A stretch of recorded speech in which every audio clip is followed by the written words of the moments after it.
Hello, my name is Simon. Welcome to Why Is That, a free speech platform where we explore big ideas and the controversies of our time. Hello, beloveds, and welcome back to another episode of Why Is That? Many of the public are beginning to think that the media are amoral sociopaths. Why is that? Because they kind of are, showing all the traits of what cluster B personality disorder, such as sociopathy, also known as sociopathy, narcissism, and all those things you really don't want in people you're dealing with, or having huge platforms that influence government or the media. But guess what? These are the fields these people are attracted to. Recently, we've had a number of things going on, I'll say, on the alternative media. If you say something like, on YouTube, a lot of people are like, even though alternative media is becoming huge, what we know as the mainstream media is collapsing. And part of that is they've just completely abandoned journalistic ethics. A lot of journalists are basically leftist activists and are quite dangerous people. It's becoming clearer and clearer. Recent things that happened, Milo-gate, surrounding journalist Milo-Yiannopoulos. Basically a complete hit piece, but wading into some very murky waters. So basically the show is touching on the media coverage, media ethics, and some thoughts you won't hear anywhere else. I've watched a lot of YouTube commentary, but nobody's actually gone and spelt out the journalistic ethics code, which we'll look into now. The four main pillars are seek truth and report it. Journalists should take responsibility for the accuracy of their work, verify information before releasing it, and use original sources wherever possible. So you're just not repeating a lie, somebody, or misinformation. There is also minimize harm. If you're covering things, show compassion for the people that you're covering, which, unfortunately, with a modern partisan, and by that I mean political partisan coverage by journalists, pretty much they are trying to do harm to the other side. There's also act independently. Journalists should avoid conflicts of interest, real or perceived. Disclose unavoidable conflicts. As we're about to look at the Milo-gate incident, there was, and with Gamergate and a whole lot of things like that, there's been a lot of media coordination. Now, you think different companies competing, they wouldn't be in contact with each other, but no, they have industry contacts. They're trying to set the narrative. And I think people are waking up to that. And the fourth, just to get there, be accountable and transparent. Basically, you should use the ethics that you'd want used against you.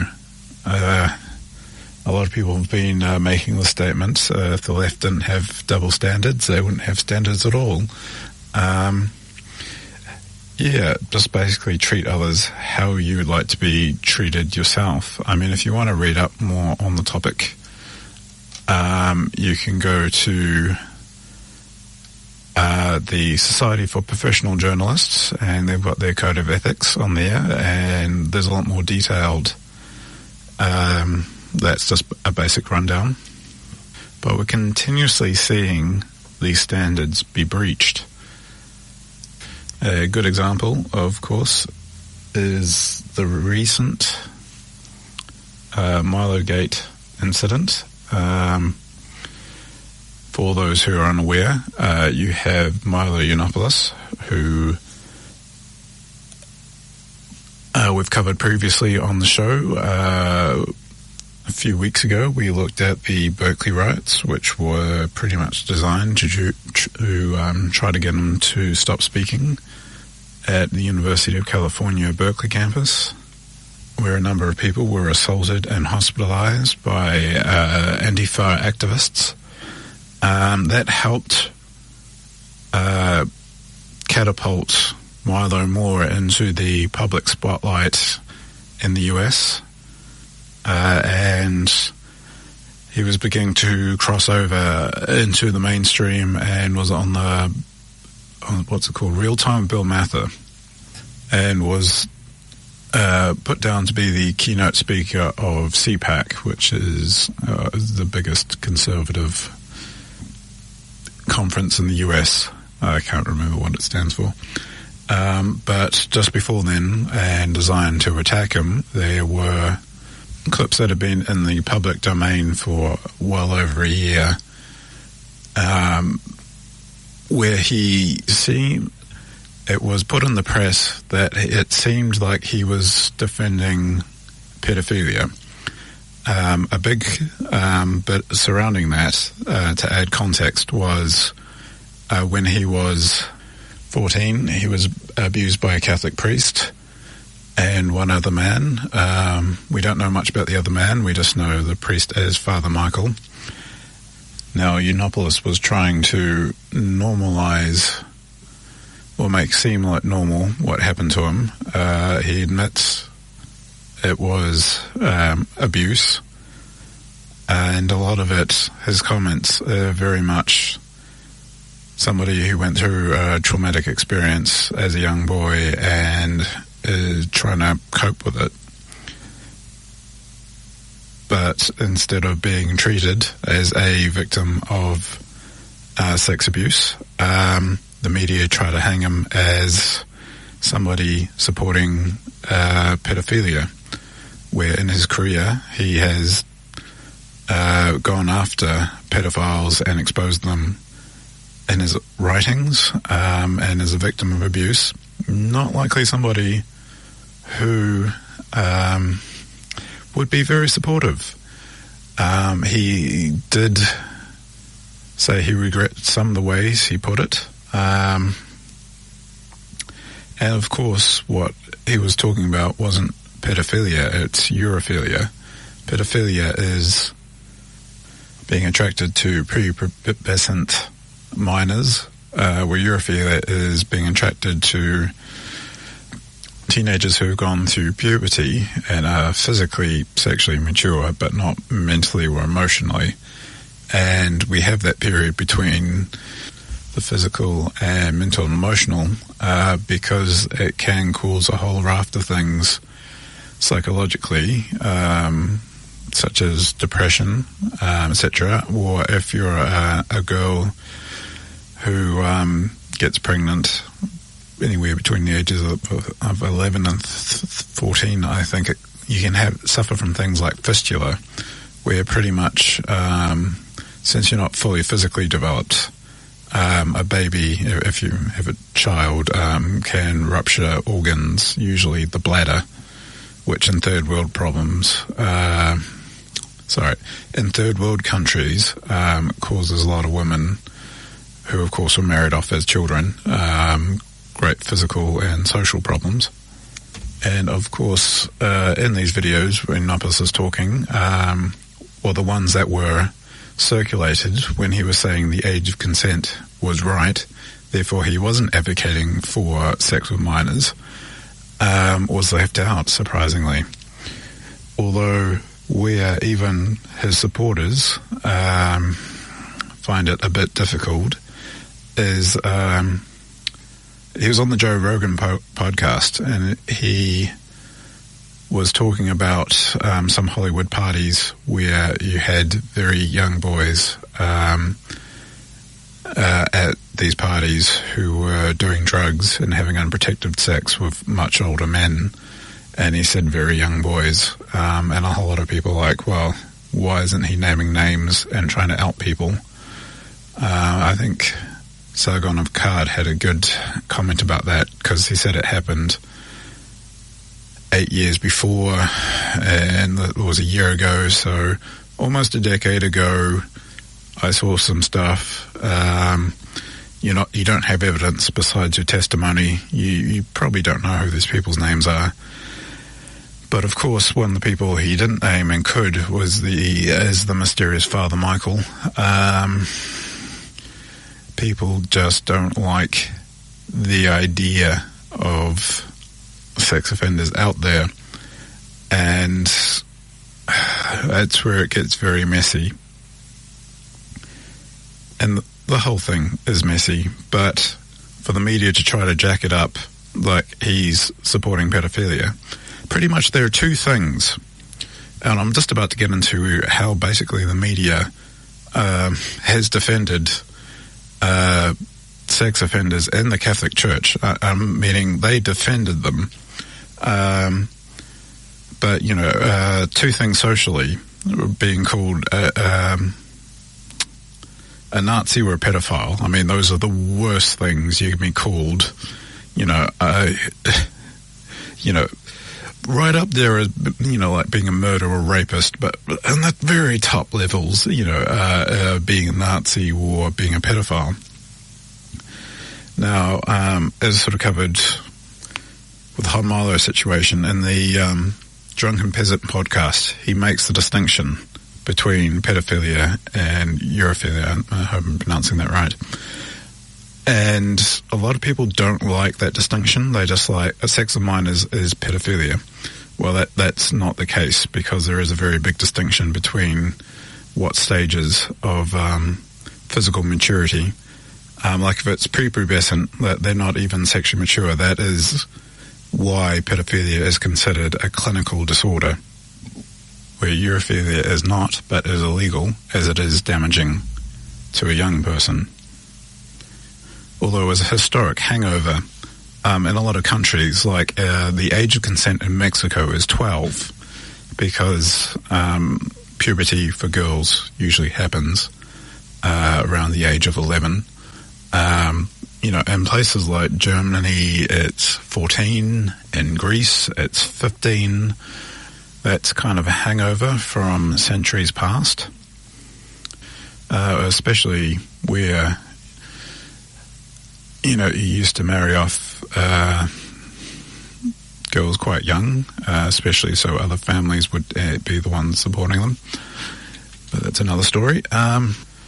But one of the big things with the Milo-gate is there was a message just before the articles came out from somebody claiming to be a journalist saying he was on an emailing list for journalists, and there was a planned takedown on Yiannopoulos trying to push the pedophilia angle, and that message was posted on the board, and as covered was before the articles came out.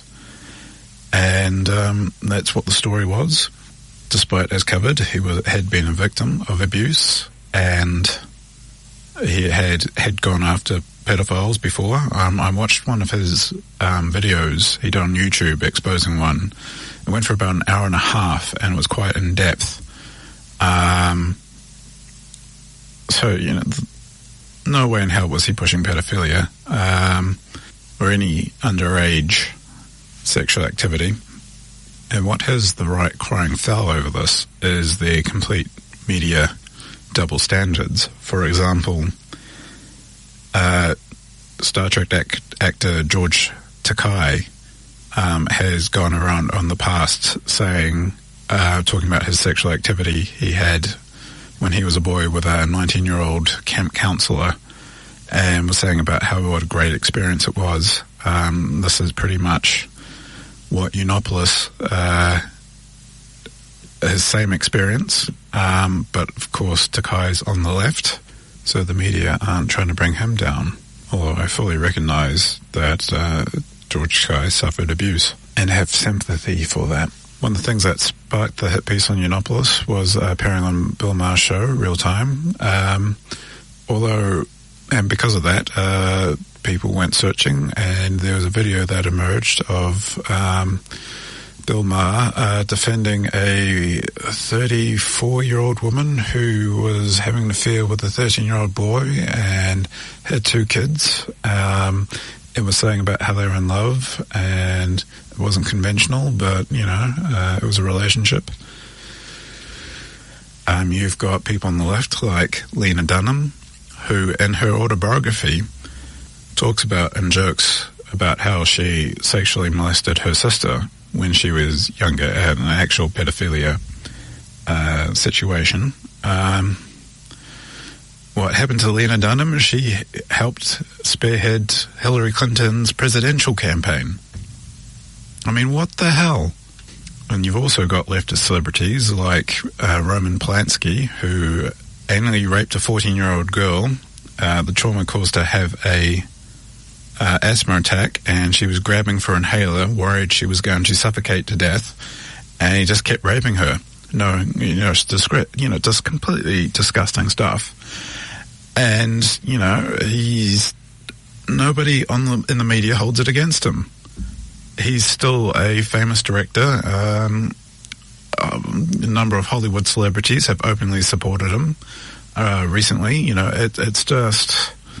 Those are 2 examples of people that actually did something, who actually sexually abused minors, and they got a free pass, where basically Milo Yiannopoulos,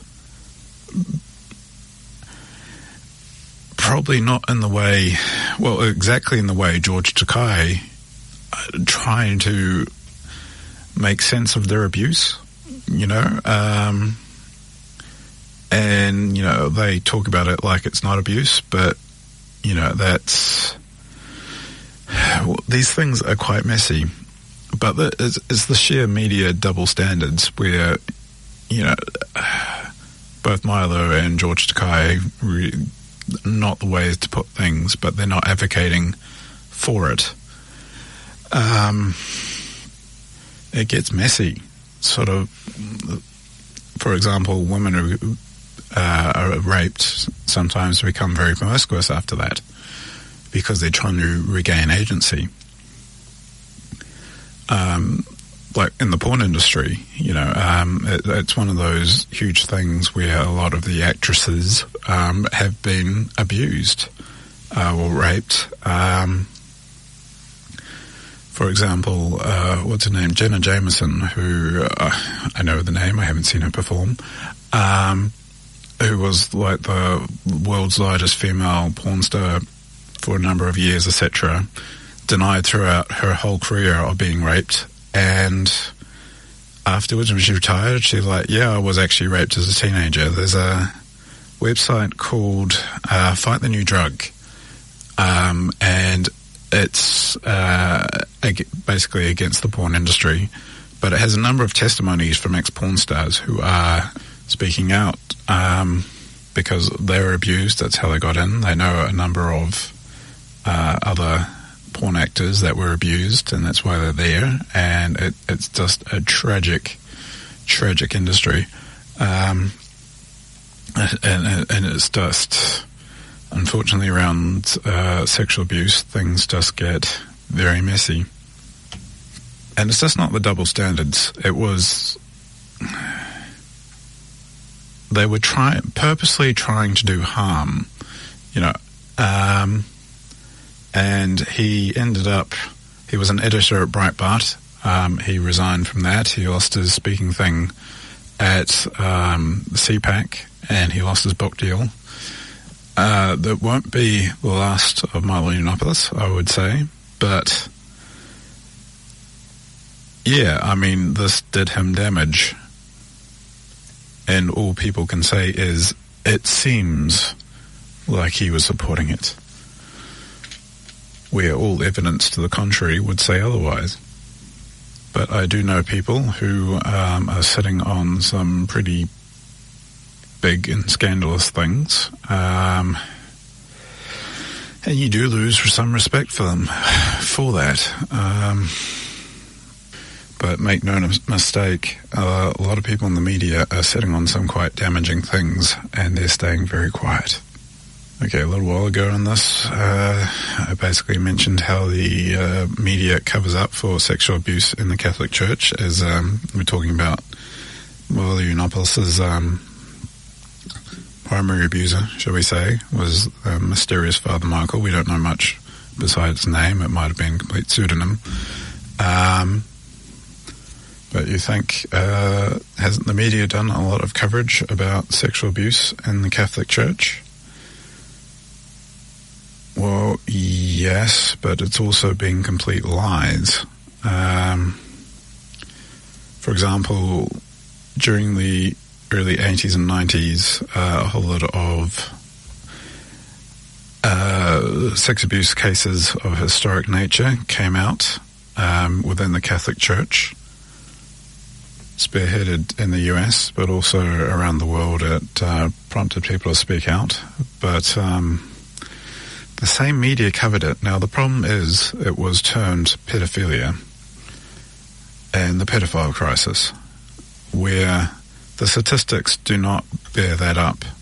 For example, the John Jay report, which is pretty much the report par excellence in about sexual abuse in the US Catholic Church, basically under 20% of all those cases were pedophilia. The rest, over 80%, the victims it was europhilia, teenage boys that were basically being groomed, molested, or raped by gay priests. People keep saying, oh, a Catholic priest, in general, or pedophile priests. No, specifically gay men. And once you try to bring this out, it becomes, oh, well, there were victims of all ages and both genders. About 4/5 of the cases, was it dubbed the gay abuse scandal? No, because the leftist media wanted to basically try to take out the Catholic Church as was run of its rivals. And as I said before, two worst things you could be labelled in society is rather a Nazi or a pedophile. This is pretty much the biggest historic incident of fake news or fraud, pretty much. Because this is around the time where the media was trying to normalise homosexuality, and currently they have been trying to, in the leftist media, there was a big push to try to normalise pedophilia. Organisations like Salon and Vox.com, they run articles in defence of pedophiles, talking about virtuous pedophiles who never offended, and even when they were trying to make them seem good, just the stories would disgust you. And of course, they attacked Milo Yiannopoulos, but before they did so, they took all those articles off. Just the hypocrisy of it. But there are basically mafias of gay priests in the Catholic Church. They have been responsible for a number of sex abuse and sex harassment cases, but since the media termed it pedophilia, they got a pass. And, you see things like in the Western world with the push for gay marriage, if the Catholic Church put opposition, it was, oh, well, what moral authority do you have? A number of priests molested children. It doesn't have the same weight to say gay men should be able to get married and the Catholic Church shouldn't have an opinion with it because gay priests offended against teenage boys. It doesn't have the same ring to it, does it? And I've personally talked to the heads of a lot of organisations in New Zealand about sexual abuse in the Catholic Church, and asked did they really know of any cases in the last 3 to 4 decades? And pretty much the answer was no. No new ones. They're pretty much historic. Of course, this is a lot of this focuses on minors and not men above consenting age. But I'm getting sidetracked here. Why didn't the media report the truth in that case? Why didn't the media about Milo Yiannopoulos talk about his work to expose pedophiles, rather than just give lip service to, he was abused as a child? Because they're trying to push an agenda. Now, when I'm talked about in the beginning of the show about, the media showing sociopathic tendencies, there have been a number of cases where we've got to see behind the veil. Now, if you remember from, was it the 2008 financial collapse, the Enron scandal, a whole lot of things came out from that, including voice recording. Enron, which was an energy company, manufactured an energy crisis in California to boost its profits. And you have them coordinating with power plants to shut down to artificially jack up the price of power. And you had people coordinating on the phones, making jokes about the suffering of people. Old granny can't afford to run the fridge anymore, whatever. Just horrible, horrible stuff. Out of Wall Street, I was made aware of this by Max Kaiser from RT, at their Christmas parties for some of these Wall Street banks during the financial mortgage collapse. Part of their Christmas thing was they had tents up, their tent town, and employees were pretending to be people that had been evicted, mocking the people's life they destroyed. I mean, that's truly sick stuff. And recently with the American election, with Project Veritas and some of the political activists organising violence, and recently with the Deplorable, which was the Trump celebration thing, people wanting to acid attack in events. What is wrong with these people? But make no mistake, there are people like that in the media who are narcissists, who like to be the center of attention, who are quite happy to destroy people's lives. The general mainstream media leans to the left. We covered this on the show before about during the Cold War with McCarthyism. The communist infiltration on all levels of American society was far higher than anyone knew. Now, McCarthyism has this whole thing of witch hunts and seeing what's not there, where the problem from leaked Soviet files after the Cold War showed just extensive infiltration, and especially of the media. The show we did on Cuba, Fidel Castro dying, how a lot of the media blatantly lied to help get him in power and get American support for him and to destroy it for Baptista. And most of these journalists are communists themselves.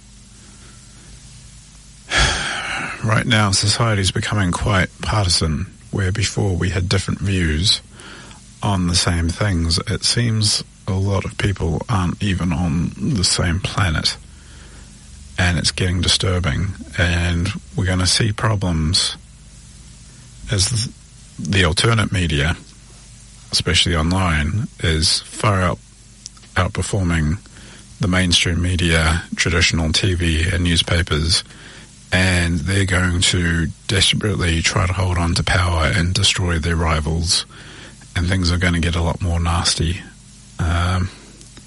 We are actually talking about billions of dollars in industry at stake. There was a war between the mainstream media and the alternate media coming. And we have to make sure that truth does not become a casualty of it. Seek and speak the truth.